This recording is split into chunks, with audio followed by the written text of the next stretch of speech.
అందరికీ నమస్కారం. నా పేరు అద్వితి. ఈరోజు మనం రామశబ్దం యొక్క గొప్పతనాన్ని తెలుసుకుందాము.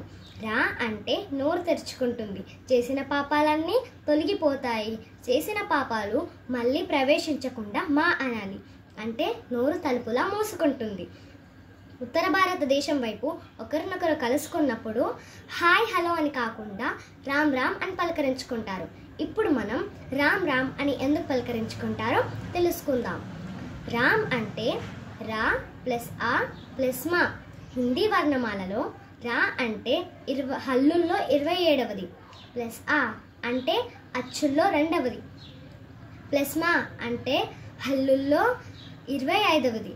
అంటే 27 ప్లస్ 2 ప్లస్ 25 54.